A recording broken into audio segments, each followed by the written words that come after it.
Hello, well, this is the first impressions and unboxing of a brand new manufacturer as far as I'm aware. They call themselves Ribble Valley.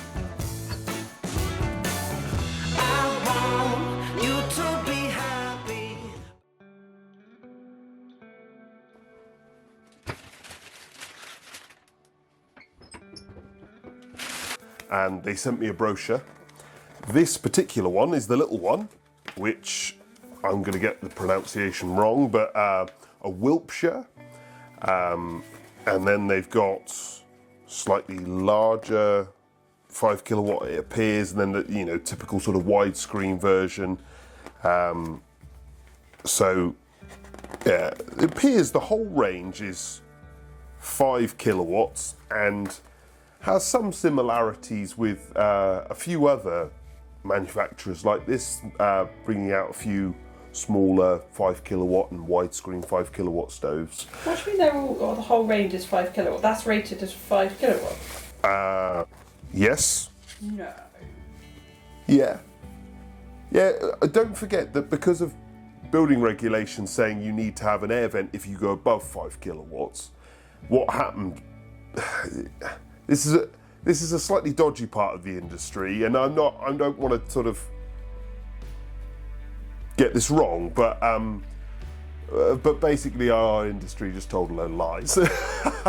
Suddenly all their 6 kilowatts were retested, and suddenly they were magically 5. Even 7 kilowatts have been retested and nudged down to 5. Previously, before that reg, it was like what you wanted to do was, when you tested your stove, absolutely go for gold, because then you could say, look, you've got this tiny stove and you can only fit a small amount of fuel in it, and it produces piles and piles of heat. And so we would have manipulated the figures in that direction traditionally, and now we're doing the exact opposite. This is the trouble with some of these regulations, is they don't actually solve anything. It's just inviting more garbage. So anyway, and you genuinely think that's a 5 kilowatt? So traditionally, this is what a 5 kilowatt stove would be. It's a very little stove, and of course you'd have to run it. 5 kilowatts would be it at its top end, and that's just normal. Now we have 5 kilowatts, which are really quite big, and if you go for gold in some of them, they can hit 9 kilowatts. So it really has become a bit of a joke. We've got a cast iron door and a very thick, heavy steel body, 90 degree. To be fair, they've done that so that they can sort of tidy up the front edge so you don't see the hinges. But of course the problem with not seeing the hinges is at some point it has to stop. So I think that's more like, for us, a filming pet peeve, isn't it? Like, it doesn't matter generally, does it, when using it? I don't think so. I think I like doors that open all the way around, as you say, probably for filming. That I don't think is going to cause me any hassle.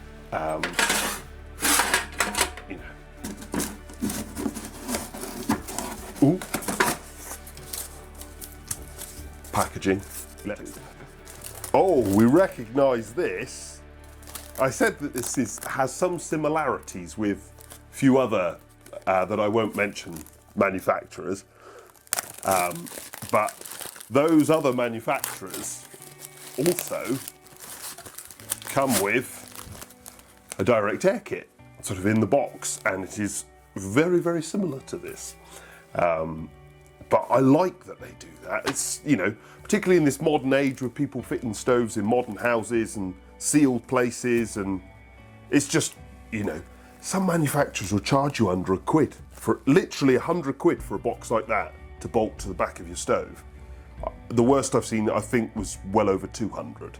So that coming with it is great. And obviously we've got some fixings with it as well. We've got the fixings and a nice smart collar. So there we go, that looks a little more complete, doesn't it? We'll put the fixings up there so I don't lose them. The Wilpshire Eco 5 kilowatt A rating. That's good. Simple instructions there. And an ash pan with silica gel as always. I'm always keen to find out what the tool is like. And again, I think we've seen a tool like this before, but that works well. Very simple setup, and then it has, if you can see this, on the left-hand side, we've got a proper riddling grate that I really like that.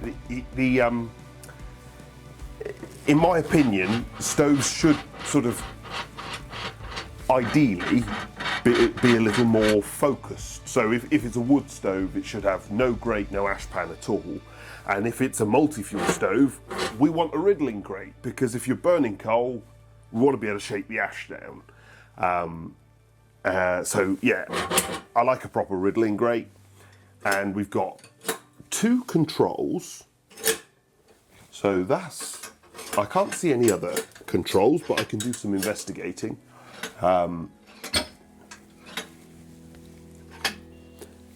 Yeah, this seems like just an ordinary, decent, solid bit of kit. I've seen some dodgy grate fittings where, I mean, I'd say if they were terrible, but I just didn't think they were very nicely finished. That actually is quite neatly done. So credit where it's due. We've got at the back, we've got tertiary air. We've got, I'm expecting some air coming in underneath the grate, and then obviously air down the glass. So that's, we've got all 3 going on there. And actually, if I grab the brochure, that's the logo, and that's sort of part of the. I quite like that they've got their proper logo in the casting. I know some people won't like that, but it does show a degree of effort, and it's not untidy or badly done, so it doesn't sort of offend you. It's not like a big badge on the front set with a name on it. It is just a logo. There's no writing. What do you think of the look of it, Amy? It really suits the fireplace. Yeah, this has become a running joke because every single stove, when I'm editing the videos together, I'm often cutting it out, because every time I ask that question, she says, it really suits the fireplace. And I'm like, right, yeah. I mean, the first time you said it, maybe that was an interesting thing to say. But now, I've cut it out of 80% of videos. You're just so good at your job, you don't leave anything, uncovered. It's quite hard to think of something. That's kind of you. That's probably the kindest thing you said all day. I know. You haven't said many kind things today, have you? Have you got up grumpy? It's much littler than most of the stoves we've. Yeah, it's a proper. It is a proper little stove. The last really little one we did was like the Charmwood Air 3. Yeah. That was a very, very little stove. But that's a 3 kilowatt. And this is obviously still 5. But it wasn't as deep as this. This is, this is quite cube-shaped. Cube-shaped stoves tend to work better. They tend to have. It's one of those things that's almost like a dark art where you can't really put your finger on it and say, oh well, it makes this and this better. But if you were designing a stove, starting with a very cube-shaped firebox is a very important first step. It will naturally push on flue gases better, make burn times and efficiencies, it will improve those. And I can't actually explain necessarily why that is the case. I've noticed it, I've been told about it, I've seen it.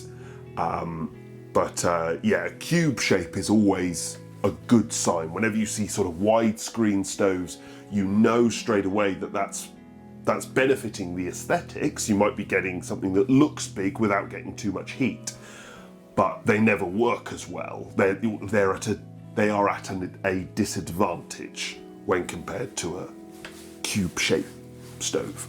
And like small engines, small stoves always or tend to run hotter, cleaner, more efficiently. How efficient is this stove? Let's look it up.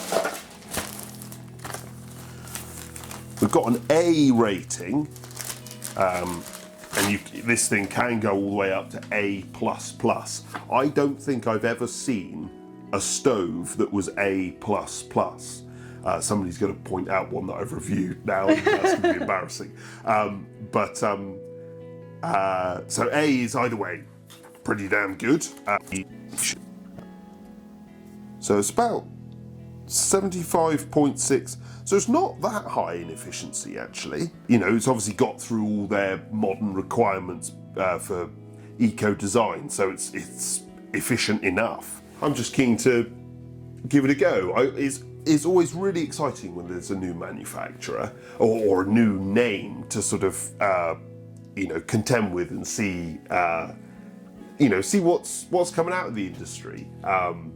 There'll be, I'm expecting and hoping that this will be a relatively affordable stove, and that's quite exciting because, yes, it's fun to test the most expensive and great wow things, but where you can really see things is if you can test some of the entry level or new stuff, you can see where the differences are. Is it worth the money?